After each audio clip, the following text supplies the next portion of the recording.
Donc nous saluons tous les enfants de Dieu partout dans le monde. Nous saluons aussi tous ceux qui seront amenés de près ou de loin à suivre cet audio.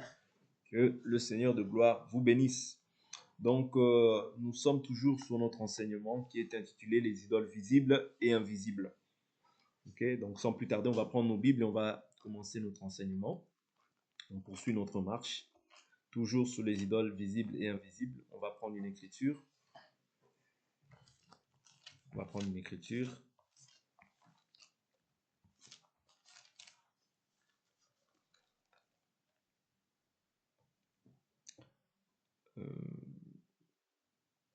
On va prendre Romains chapitre 13. Romains chapitre 13.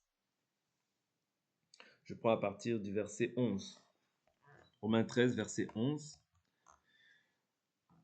D'autant que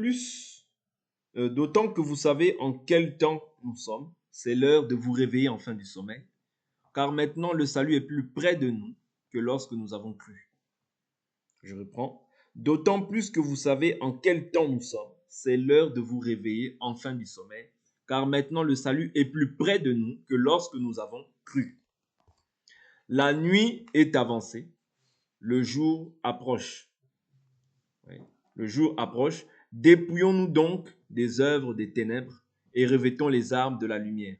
Marchons honnêtement, comme en plein jour, sans excès de table, ni de boisson, sans luxure, ni dérèglement, sans discorde, ni jalousie. Mais revêtez-vous du Seigneur Jésus-Christ et ne vous mettez pas en souci de la chair pour en satisfaire les convoitises. Oui. Donc l'Écriture nous montre ici que la nuit est avancée.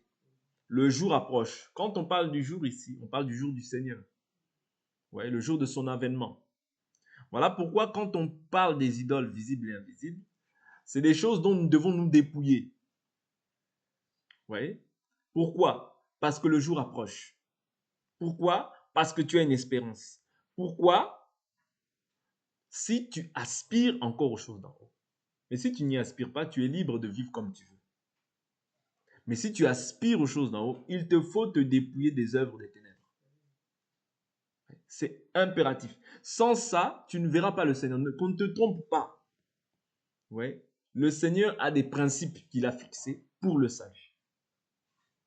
Et les idoles, c'est ça qui va t'empêcher en fait de voir la gloire de Dieu. Ouais. Surtout si tu as entendu la vérité.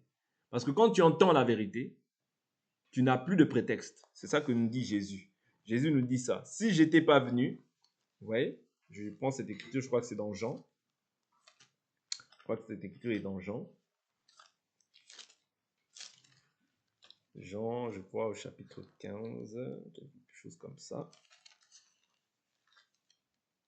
Voilà, Jean chapitre 15. Oui, c'est Jean chapitre 15. Je prends à partir du verset 22. Si je n'étais pas venu et si je ne leur avais point parlé, ils n'auraient pas de péché. Maintenant, ils n'ont pas d'excuse pour leur péché. Celui qui a de la haine pour moi a aussi de la haine pour mon Père. Si je n'avais pas fait parmi eux les œuvres que nul autre n'a faites, ils n'auraient pas de péché. Maintenant, ils les ont vus et ils ont haï et moi et mon Père.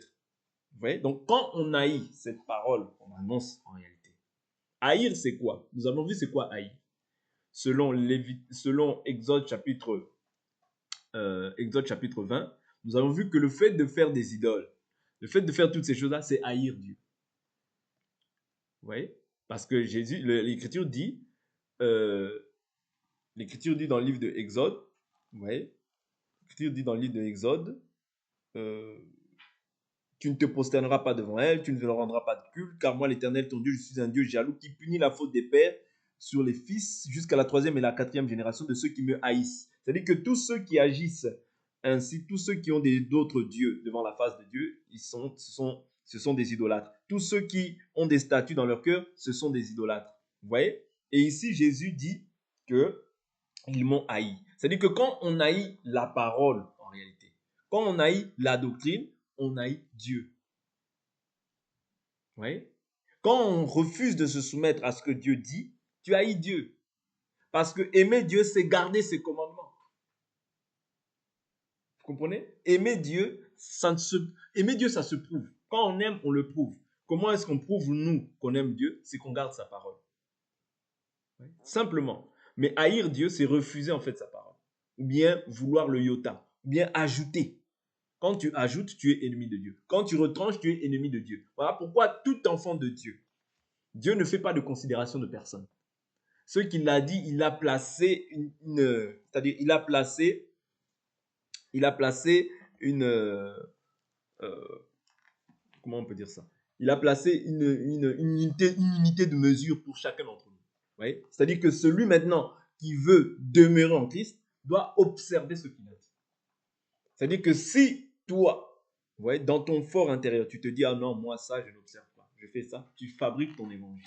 Comme nous l'avions vu hier, vous voyez, si quelqu'un vous apporte un autre évangile, qu'il soit maudit. Refuser l'évangile dans son entièreté, c'est la malédiction. C'est-à-dire qu'entre toi et un païen, il n'y aura pas de différence parce que tu as entendu la vérité. Si tu ne l'aurais pas entendu, tu n'auras pas de péché. Mais comme tu as entendu et que tu refuses que ton oreille, ouais, tu refuses de te soumettre dans ton fort intérieur à ça qui est écrit, c'est ça le péché. Parce que le péché, c'est quoi? C'est refuser de faire ce qui est juste. Ok? Le péché, c'est refuser de faire ce qui est juste. L'idolâtrie, nous l'avions vu hier comme la cupidité. Ouais, comme la cupidité. Comme nous avons vu ça dans Éphésiens chapitre 5, je crois, si je ne m'abuse. Comme la cupidité, toutes ces choses-là, toutes les personnes qui se livrent à ces choses-là, la Bible nous dit qu'ils n'hériteront pas le royaume des cieux. Ouais. Le royaume des cieux, la Bible nous dit que large est le chemin qui mène à la perdition. Il y en a beaucoup qui entrent par là. Mais resserré et étroit, le chemin qui mène à la vie, il y en a peu qui le trouvent. Voilà pourquoi quand tu as saisi cette grâce, ne la foule pas.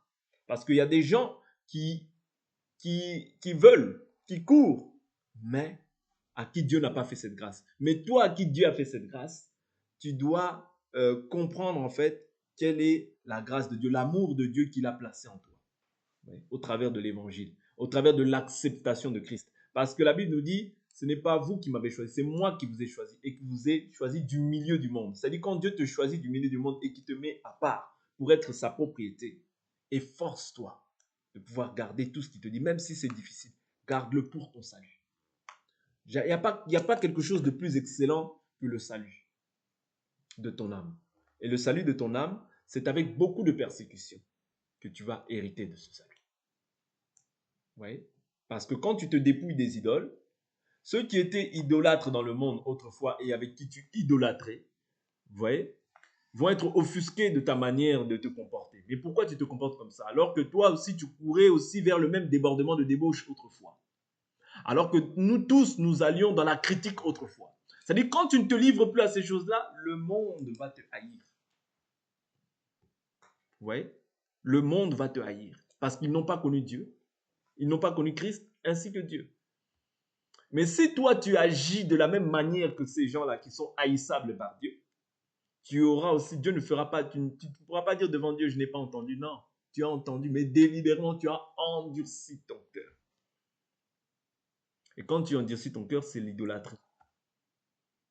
Ouais, parce que c'est l'idole. C'est-à-dire que tu te dis non, Dieu ou l'idole. Dieu ou l'idole. Tu es partagé dans ton cœur. Quand ton cœur n'est pas entier pour Dieu, tu ne peux pas servir deux maîtres à la fois. C'est impossible. Soit tu t'attacheras à l'un, et soit tu mépriseras l'autre. Ouais. C'est-à-dire qu'il faut choisir. Dans le temps où nous sommes, c'est le temps où il faut choisir qui est-ce que tu veux servir. Soit Dieu, ouais, soit les idoles. C'est simple. Ouais. Dieu ne te force pas.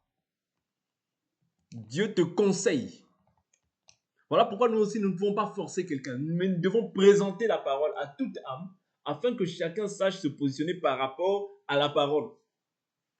Ouais. La parole, c'est à prendre ou à laisser.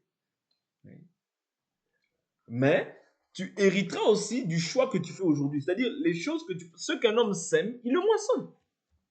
Ouais. Ce qu'un homme sème, il le moissonne. Tu sèmes de ton temps pour la parole. Tu sèmes pour la parole de Dieu. Tu hériteras avec Dieu. Parce que Jésus a dit, ouais, si vous persévérez avec moi, vous hériterez aussi avec moi. Vous comprenez? Donc, c'est très important le côté persévérance que nous devons voir dans ces choses-là. Parce que si tu ne persévères pas, je vous ai toujours dit, il n'y a pas de juste milieu. Tu ne peux pas être un coup avec Dieu, un coup avec le diable. Non, ça n'existe pas. Tu peux te cacher un temps, mais les œuvres vont crier. Ouais, parce que le péché va finir par être exposé, tôt ou tard.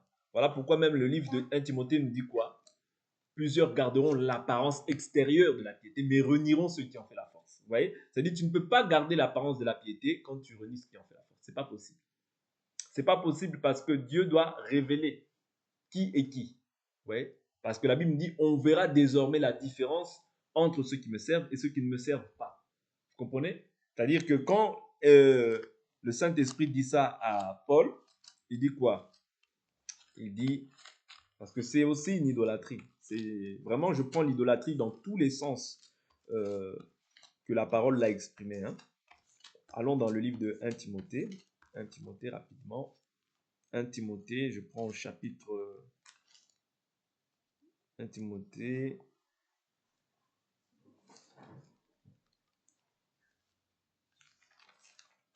Je prends 1 Timothée chapitre 4. 1 Timothée chapitre 4, premièrement. Verset 1. Verset 1, oui. Mais l'Esprit dit expressément que dans les derniers temps, quelques-uns abandonneront la foi pour s'attacher à des esprits séducteurs et à des doctrines de démons. C'est-à-dire, quand je vous dis toujours que quand tu abandonnes quelque chose, c'est forcément pour t'attacher à quelque chose parce que l'homme est constitué pour pouvoir s'attacher à quelque chose. Ouais, s'attacher à quelque chose. Soit à Dieu, soit au diable. Mais je vous ai toujours dit que tu ne peux pas servir Dieu à 90%. Ça n'existe pas. Ouais. Voilà pourquoi quand tu es en Christ, sois en Christ totalement. Sois pas en Christ, ah non, et tu perds ton temps. Ouais, tu perds ton temps parce que si Christ vient, tu ne partiras pas. Tu ne partiras pas. Parce que Christ, c'est d'abord l'obéissance à sa parole. Ouais. Il nous dit quoi? Plusieurs abandonneront la foi pour s'attacher à des esprits séducteurs et à des doctrines de démons, par l'hypocrisie de faux discoureurs marqués au fer rouge dans leur propre conscience. Ouais. Donc ça, c'est les faux discoureurs qui vont prêcher. Mais maintenant, prenons encore une autre écriture. Prenons une autre écriture. Donc ici, on voit que quand tu abandonnes la foi, tu t'attaches forcément à autre chose. Esprit séducteur, et là, il nous parle de doctrine de démons. C'est les choses qui planent aujourd'hui dans l'église. Les esprits séducteurs. Ouais, tu iras aux États-Unis. Tu iras en Australie. Tu auras ça, tu auras ça. C'est-à-dire, je ne dis pas que la bénédiction est mauvaise, mais lorsqu'on te prêche que les choses de la terre, ça devient une idole dans ton cœur. Ouais, ça crée une idole dans ton cœur et tu ne penses qu'aux choses de la terre. Ouais. Et quand tu penses qu'aux choses de la terre, ben, pour Dieu, en fait, tu n'es pas agréable. C'est-à-dire que tu ne regardes pas aux choses d'en haut. Or, Jésus, quand il est venu, il a prêché le royaume. Ouais, Jésus prêchait l'évangile du royaume. Il ne prêchait pas il ne prêchait pas la terre. Ceux qui avaient les promesses de la terre, c'était Israël. Ouais, tu seras la tête et non la queue. Voilà, tu seras la tête, non la queue. Tu auras les meilleurs produits de la terre. Toutes ces choses-là, c'était pour Israël. Mais nous, Jésus nous a prêché le ciel. Le royaume ne consiste pas dans tout ce qui est matériel. Non. Mais ça, c'est des choses qui accompagnent ceux qui ont cru, tout simplement. Ouais, mais ton cœur ne doit pas être attaché à ces choses-là. 2 Timothée chapitre 3. Sache que dans les derniers jours surgiront des temps difficiles, car les hommes seront égoïstes, amis de l'argent, fanfarons, orgueilleux, blasphémateurs, rebelles à leurs parents, ingrats, sacrilèges, insensibles, implacables, calomniateurs, sans frein, cruels, ennemis des gens de bien, traîtres, impulsifs, enflés d'orgueil, aimant plus leur plaisir que Dieu. Ils garderont la forme extérieure de la piété. Ouais. Mais ils en renieront la puissance. Éloigne-toi de ces hommes-là. Ouais. C'est-à-dire que ça va être manifeste. Ouais. Parce que la vie d'une personne, ouais, quand tu as l'odeur de la vie, cette odeur-là va être aussi manifeste. Parce que c'est tout un parfum. Paul dira, ouais, Paul dit que nous sommes pour Dieu le parfum de Christ. Oui, parmi les saints, parmi ceux qui sont destinés à la vie. Mais une odeur de mort pour ceux qui sont destinés à la mort. Oui, c'est-à-dire que tu es une odeur de vie pour ceux qui sont destinés à la vie. Mais une odeur de mort, c'est-à-dire que tu es repoussant pour ceux qui sont destinés à la mort. Ouais. Donc il est très important de comprendre que toi, tu n'es pas de ce monde. Voilà pourquoi tu ne peux pas te livrer à l'idolâtrie ou à une quelconque idole ou avoir quelqu'un comme étant un Dieu. Non. Vous voyez, la parole de Dieu, c'est ça que nous mettons en pratique pour notre salut. Oui, parce que c'est ça que Dieu a dit. Et c'est ça qui est bon. Parce que Dieu connaît les projets qu'il a formés pour vous. toi-même, tu ne connais pas. Mais Dieu connaît ce que lui il a formé, les projets qu'il a formés pour ta vie. Voilà pourquoi attache-toi à Dieu. Parce que si tu ne t'attaches pas à Dieu, je vous assure, la chose qui va s'en suivre, c'est les idoles. C'est impératif. En fait, c'est la suite logique. Oui, parce qu'on l'a vu. Oui, on a vu plusieurs passages où on voit que quand une personne se détourne, elle se détourne forcément pour s'attacher à autre chose. Ou bien elle repart en fait dans le culte qu'elle célébrait auparavant. C'est toujours comme ça. Ouais, quand une personne se détourne, c'est pour repartir dans le monde. Voilà pourquoi, si une personne ne demeure pas dans cette parole, ouais, c'est difficile. C'est-à-dire, c'est impossible qu'elle puisse être partagée. Tu ne peux pas servir et ta chair et l'esprit. Ce n'est pas possible. Ouais, ce n'est pas possible. Je prends une écriture qui va nous aider. On va voir Balaam. Allons chez Balaam rapidement. On va prendre quelques passages parce que le texte de Balaam est très long. C'est Nombre chapitre 22. Nombre chapitre 22. Je vais prendre simplement quelques passages, je vais sauter. Ce qui est très important. Il faut savoir que tout enfant de Dieu est réclamé. Ouais, il est réclamé. Bien que des fois tu puisses commettre des actes, mais il faut savoir qu'il y a des réclamations dans ta vie. Ouais, il y a des réclamations. Nombre chapitre 22. Les Israélites partirent, verset 1, et campèrent dans les plaines de Moab, au-delà du Jourdain, vis-à-vis de Jéricho. Balak, fils de Tsippor, vit tout ce qu'Israël avait fait aux Amoréens, et Moab fut très effrayé en face d'un peuple aussi nombreux. Moab fut horrifié en face des Israélites. Moab dit aux anciens de Madian, cette assemblée va brouter tout ce qui nous entoure, comme le bœuf broute la verdure de la campagne. Balak, fils de Tsippor, était roi de Moab en ce temps-là. Il envoya des messagers auprès de Balaam, fils de Béor, à Pétor sur le fleuve, sa patrie, afin de l'appeler et de lui dire, voici un peuple qui est sorti d'Égypte, qui couvre la surface de la terre et qui habite vis-à-vis de moi. Viens, je te prie, maudis-moi ce peuple, car il est plus puissant que moi. Ouais, la raison, c'était que il était plus puissant que lui. Ouais, voilà pourquoi il a voulu qu'il puisse les maudire. Pourquoi? Parce que quand on te maudit, c'est quand la malédiction t'atteint. Vous voyez, ça c'est spirituel. Hein?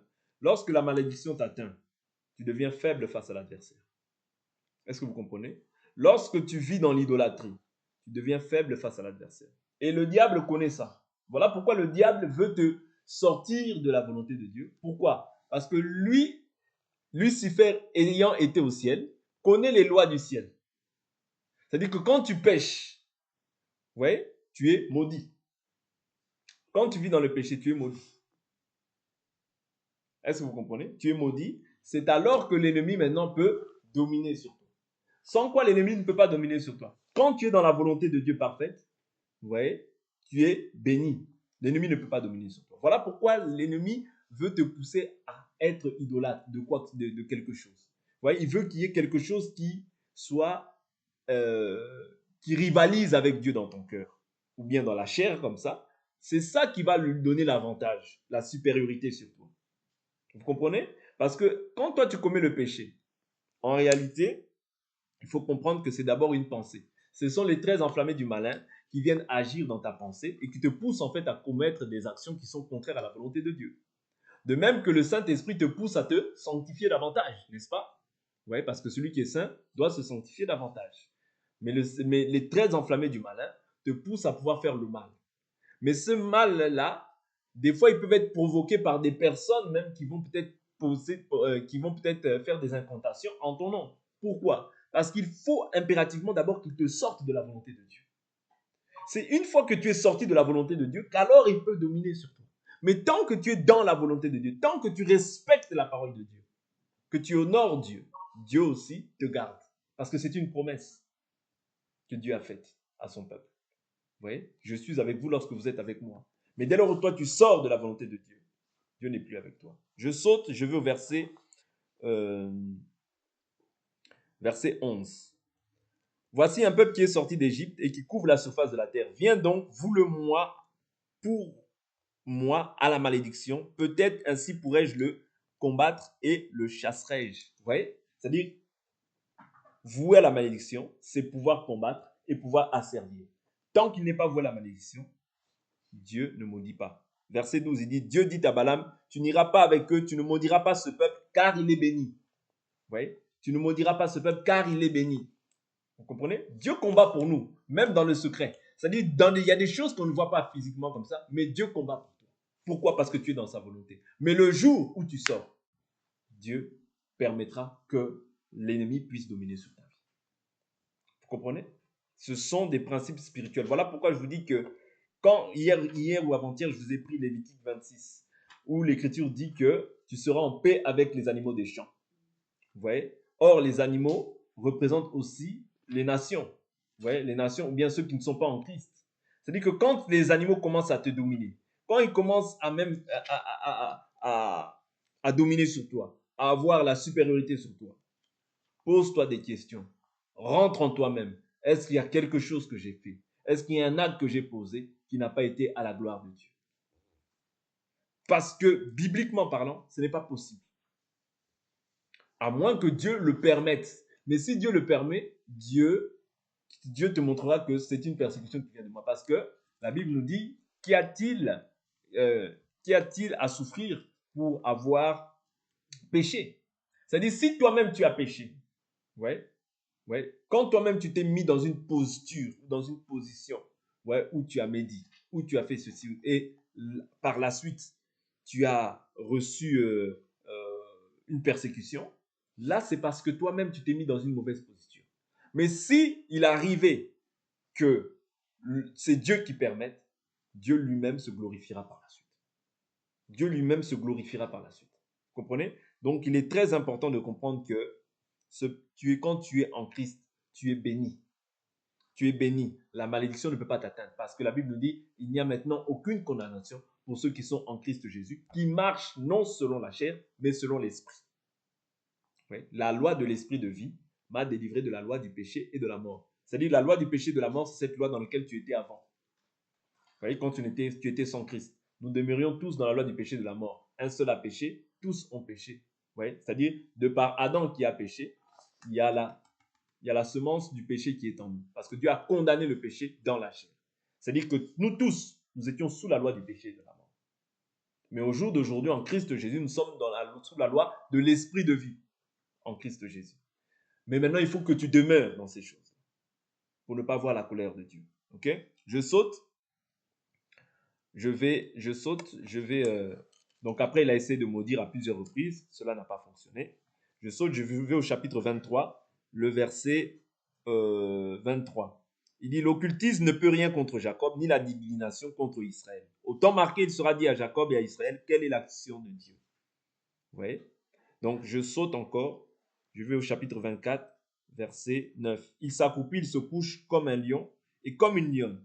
Qui le fera lever? Béni soit quiconque te bénira. Et maudit soit quiconque te maudira. Donc, quand toi, on te maudit, la personne en réalité se maudit elle-même. Ça, c'est des principes qu'il faut connaître, étant un enfant de Dieu. Ouais. Dieu a dit à Abraham, je bénirai celui qui te bénira. Je maudirai celui qui te maudira. C'est-à-dire, quand quelqu'un te maudit, en réalité, il se maudit lui-même. Ça, ce sont des choses qu'il faut connaître en tant qu'enfant de Dieu. Vous voyez? Chapitre 25. Qu'est-ce qui s'est passé par la suite? Comme le diable rôde tout autour de nous cherchant qui dévorer, le diable ne se repose pas, il ne se fatigue pas. Au chapitre 25, qu'est-ce qui s'est passé? La Bible nous dit, Israël demeurait à Chittim. Et le peuple se mit à se livrer à la débauche avec les filles de Moab. Vous voyez? Dès lors où maintenant le péché entre dans le camp, c'est alors que maintenant la frappe de l'Éternel aussi se manifeste. Vous comprenez? Ça veut dire l'ennemi va chercher tous les moyens, vous voyez, tous les moyens possibles pour pouvoir t'asservir. C'est-à-dire que là, maintenant, qu'est-ce qu'il y avait eu? C'était la débauche. Vous voyez? C'était la débauche. C'est-à-dire que la malédiction plane quelque part, si on peut le dire ainsi. C'est-à-dire le jour où maintenant, toi, tu te détournes de la volonté de Dieu, tu vas vers les idoles physiques, ou bien que tu commences à idolâtrer quelqu'un dans ton cœur. C'est-à-dire que tu partages la gloire qui est due à Dieu seul. Ces choses-là vont t'atteindre. Voilà pourquoi c'est à notre avantage de demeurer dans cette parole. Si tu ne veux pas voir la colère de Dieu s'abattre sur ta vie, demeure dans la parole. Tu auras toujours la victoire sur l'adversité. Mais tant que tu ne demeures pas dans la parole, tu verras aussi tes ennemis dominer sur toi. Okay? Qu'est-ce qui se passe? Elles invitèrent le peuple au sacrifice de leur Dieu. Vous voyez? Les idoles. Le diable sait que dès lors où toi tu idolâtres quelqu'un d'autre, dès lors où toi tu vénères un autre Dieu, dès lors où toi tu commences à mettre foi à un autre enseignement, c'est un autre esprit que tu vas recevoir. Et de par là maintenant, tu vois, tu ne seras plus dans une communion parfaite avec Dieu. Parce que la foi vient de ce qu'on entend, et ce qu'on entend vient de la parole de Christ. Mais quand maintenant toi tu vas vers les dieux des Noirs, vers les catholiques, vers des gens qui ne confessent pas la doctrine de Christ, ouais, dans la vérité, tu t'éloignes du Seigneur. Et tu verras ce qui va s'en suivre. C'est-à-dire, ce qui va s'en suivre, c'est quoi? C'est que tu verras maintenant non plus la gloire de Dieu, mais la colère de Dieu s'abattre sur ta vie. Et ils invitèrent le peuple au sacrifice de leur Dieu, et le peuple mangea et se prosterna devant leur Dieu. C'est-à-dire que tous les projets, même le fait que ces femmes-là venaient vers les Israélites, c'était dans l'objectif, vous voyez, que Israël puisse maintenant être désarmé face à l'ennemi. Voilà pourquoi derrière chaque action qu'une personne pose, tu peux voir des femmes qui viennent tout autour de toi. Prie Dieu. Pourquoi ces femmes-là viennent? Vous comprenez? Parce que d'autres peuvent avoir une intention de pouvoir nuire à ta sanctification avec Dieu. Parce que dès lors où maintenant toi, tu te livres à la débauche, c'est terminé. Oui, c'est terminé. Voilà pourquoi il faut être prudent, vigilant. Oui. Il faut être vigilant, prier. Parce que ces femmes-là sont venues, elles invitèrent le peuple au sacrifice de leur Dieu. Comment toi on peut t'inviter au sacrifice d'un Dieu étranger? Tu ne peux pas. Parce que tu as la confession que tu n'adoreras que l'Éternel ton Dieu. Oh non, c'est pas grave, c'est mon ami, il est musulman, moi c'est pas grave, je vais quand même dans la mosquée. Non, non, tu ne peux pas. Même si on t'invite dans des choses de dieux étrangers pour aller les célébrer, tu ne peux pas y aller. L'Éternel, notre Dieu, porte le nom de jaloux. Ouais. Notre Dieu est jaloux de l'esprit qu'il fait habiter en nous. C'est-à-dire que toi aussi, tu dois être jaloux, tu dois conserver ces choses précieusement et jalousement dans ton cœur. Non, tu ne peux pas associer Dieu avec Allah. Tu ne peux pas associer Dieu avec Kimbangu. Tu ne peux pas associer Dieu avec Branham. Tu ne peux pas associer Dieu avec Krishna, avec Bouddha ou avec quoi que ce soit. Non, c'est l'idolâtrie. Et même un faux évangile, là où tu sais qu'il y a le faux évangile, tu ne peux pas aller, toi aussi tu viens, tu écoutes. Non, la source, si elle n'est pas bonne, elle va influencer ton âme et elle va te faire par la suite porter du fruit pour la mort et non pas pour la vie.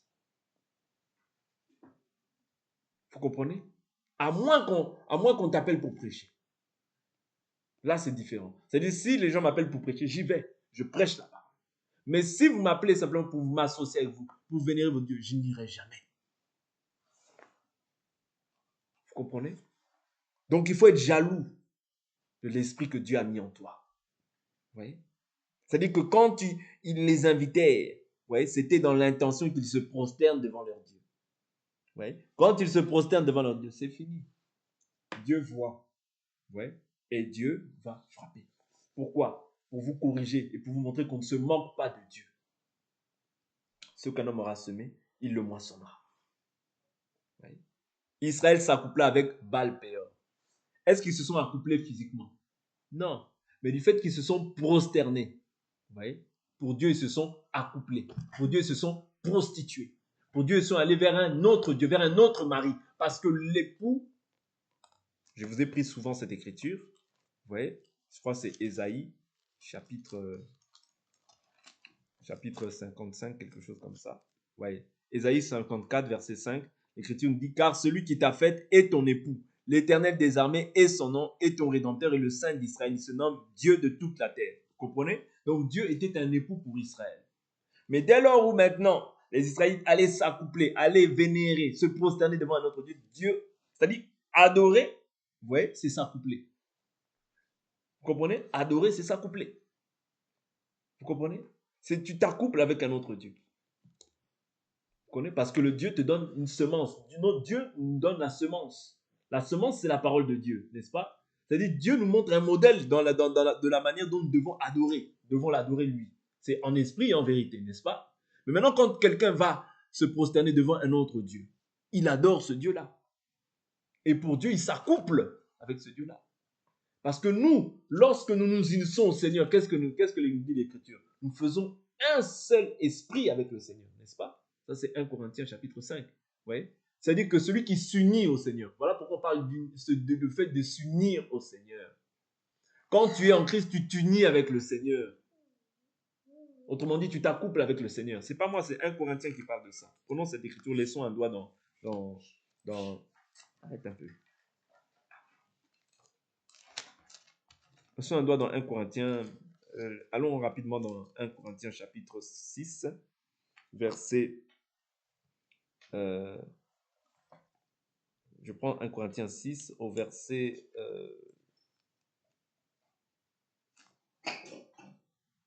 verset 15.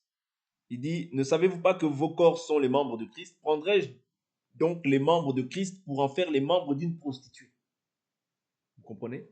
C'est-à-dire quand ton corps, c'est les membres du Christ, tu es membre du corps du Christ. Ouais? Tu ne peux pas prendre ces membres-là pour aller t'accoupler avec n'importe qui. Non. Certes, non. Ne savez-vous pas que celui qui s'attache à la prostituée est un seul corps avec elle? Ouais? Comme on voit dans Nombre chapitre 25. Et ici, il dit, car est-il dit, les deux deviendront une seule chair. Mais celui qui s'attache au Seigneur est avec lui un seul esprit. Vous voyez? Je prends le verset 19, il dit, ne savez-vous pas ceci, votre corps est le temple du Saint-Esprit qui est en vous et que vous avez reçu de Dieu et vous n'êtes pas à vous-même. Vous voyez? Donc c'est très important de comprendre que quand tu t'unis avec le Seigneur, tu fais un seul esprit avec le Seigneur. Ce n'est pas en vain que Dieu te frappe lorsque toi tu fais le mal. Pourquoi? Parce que tu es adultère quand tu agis ainsi. Tu es un adultère spirituel. Voilà pourquoi Dieu jugera. Oui. Dieu jugera ceux qui agissent ainsi.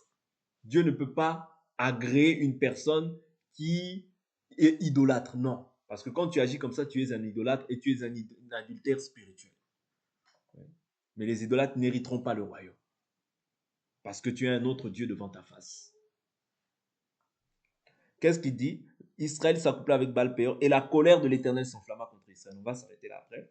Il dit, l'Éternel dit à Moïse, prends tous les chefs du peuple et fais-les pendre devant l'Éternel en face du soleil, afin que la colère ardente de l'Éternel se détourne d'Israël. Moïse dit aux juges d'Israël que chacun de vous tue ceux de ces gens qui se sont accouplés à Baal-Péor. Oui. Donc ici, l'Éternel, nous sommes au temps de la loi, au jour d'aujourd'hui, sous la grâce, on ne tue pas. Mais néanmoins, Dieu peut faire en sorte qu'il y ait le dépérissement qui vienne dans ta vie. C'est-à-dire que la mort spirituelle arrive dans ta vie pour te perdre éternellement. Pourquoi? Parce que tu te livres en fait à des pratiques qui ne sont pas dignes d'un enfant de Dieu. Vous voyez? Tu te livres à des choses qui ne sont pas à la gloire du Seigneur. Et quand tu as été racheté, vous voyez, la Bible nous dit quoi dans Hébreux chapitre 10? La Bible nous dit que il est terrible de tomber entre les mains du Dieu vivant. Voilà pourquoi prenons garde.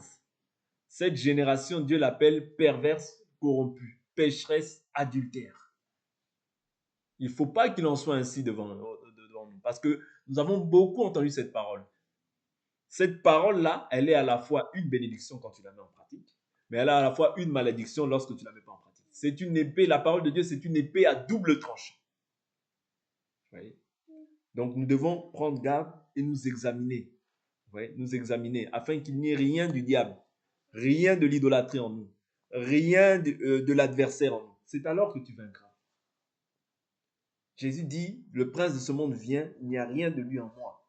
C'est comme ça qu'il a vaincu. Mais s'il y avait quelque chose du diable en lui, comment il aurait pu nous racheter? C'est pas possible. Vous voyez? C'est-à-dire il fallait quelque chose, un sang pur, un sang sans péché. Vous comprenez? C'est très important de comprendre ces aspects-là. Quand tu comprends ça, tu as la victoire. Parce que l'ennemi ne veut pas que tu comprennes en fait les principes bibliques. Tu es dans la bénédiction quand tu es dans la volonté de Dieu. Mais dès lors où tu en sors, c'est fini. Pour toi, il n'y a plus de bénédiction.